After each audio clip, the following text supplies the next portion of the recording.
Então, vamos continuar com as notícias. Meu nome é Ricardo Setion e nós voltamos a falar de notícias do mundo judaico e de Israel e, sem dúvida alguma, a luta contra o Covid-19, a luta contra este vírus que assolou o mundo e que aqui no Brasil, pelo jeito, ainda vai deixar muito estrago. Em Israel, realmente, a que parece, as notícias são positivas, boas, e a sociedade já vai encontrando um caminho de volta. Mas o que chamou a minha atenção nas últimas 24 horas é a existência de um teste para a detecção do vírus completamente diferente de tudo que você já ouviu. Trata-se de um exame que já está sendo realizado, ou seja, ele já existe. O nome dele é Focus e ele analisa uma coisa muito interessante. Ele simplesmente faz com que o paciente ou eventual contagiado seja localizado, ou seja, pode-se detectar a presença do vírus através de um ultrassom portátil. Mesmo se, e essa é a grande notícia, o paciente não esteja com sintomas. Ou seja, consegue-se evitar que haja exposição a raio-x, consegue a radiação do raio-x, consegue-se inclusive descobrir quem está contagiado sem que tenha os sintomas, ou seja, que possa ser, portanto, tratado de uma maneira mais eficiente e colocado em quarentena, evitando que ele possa contagiar outros.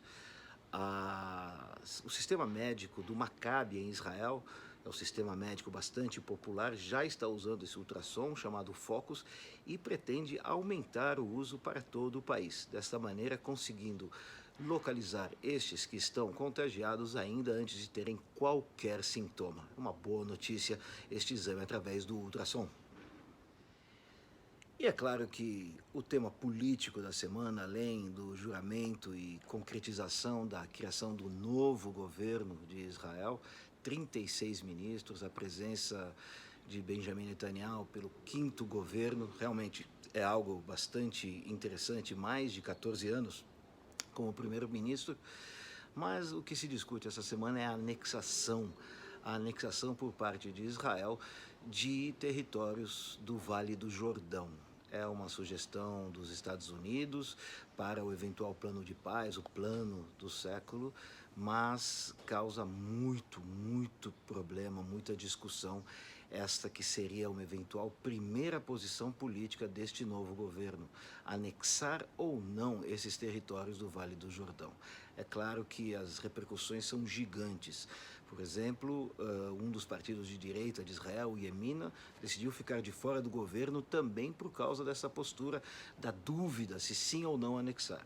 Mas, além disso, o que interessa aqui são as relações internacionais. A comunidade europeia, a União Europeia, já disse que seria um grande erro para Israel anexar esses territórios e que, sem dúvida alguma, mudaria o relacionamento da União Europeia com Israel. Mas o que me chamou a atenção é que o rei da Jordânia, um dos únicos dois países que tem relações diplomáticas com Israel ao lado do Egito, exatamente disse que caso Israel decida ir por esse caminho, simplesmente vai existir um conflito de ideias muito maior do que Israel espera e problemas poderiam acontecer neste relacionamento diplomático, segundo o próprio rei da Jordânia. Ou seja, uma das polêmicas mais quentes dos próximos dias será essa anexação ou não desses territórios no Vale do Jordão. Eu gosto muito de pimentão. Pimentão vermelho, pimentão amarelo, verde já não é muito gostoso. Em Israel, pimentão se usa em qualquer coisa praticamente. Se diz que em Israel a gente escova os dentes com hummus, né, com a pasta de grão de bico. Mas o pimentão, meus amigos e amigas, é algo presente praticamente em tudo em Israel. E o produto que mais encareceu nas últimas semanas em Israel é exatamente o pimentão.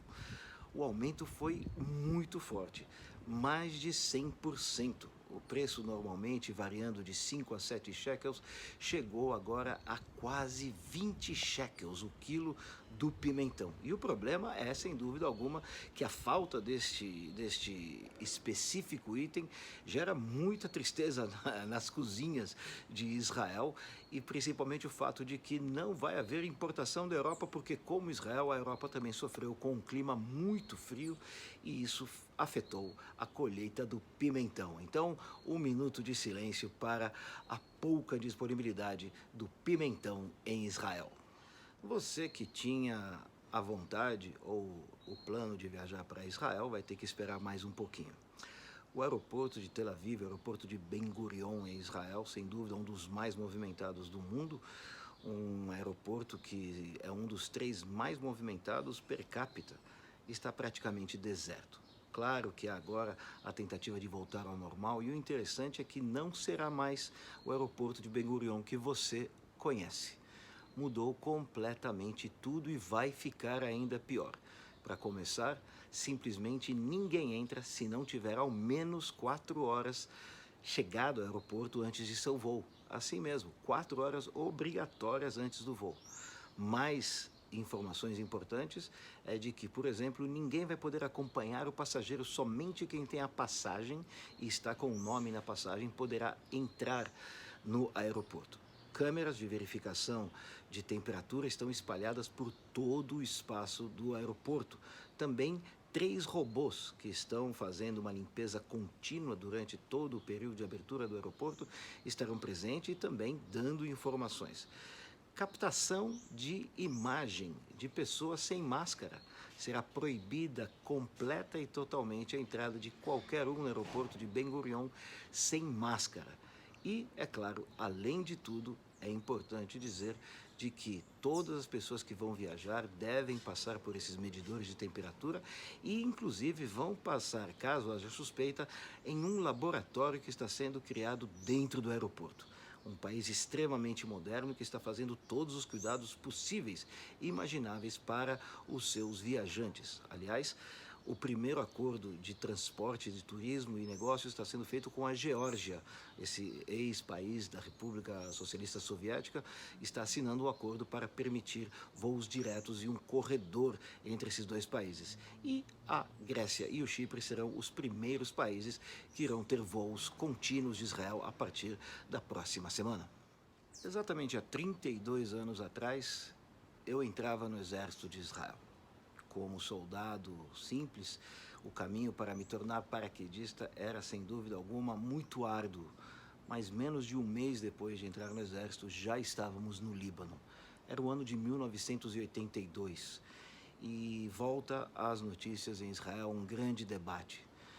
Israel permaneceu de 1982 até 2000 no território libanês.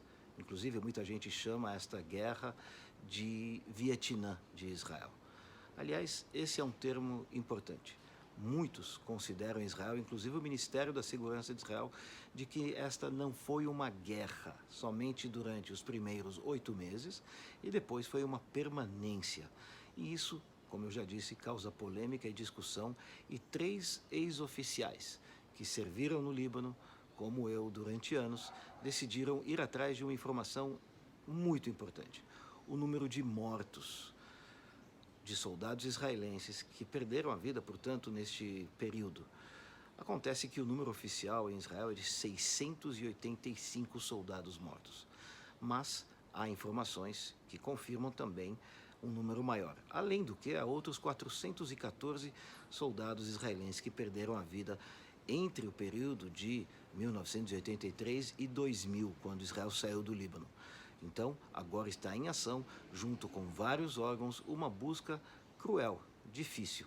Quantos soldados realmente morreram nesta guerra do Líbano em 1982 em diante? 32 anos da guerra do Líbano, a última guerra de Israel, e esperamos que seja a última para sempre.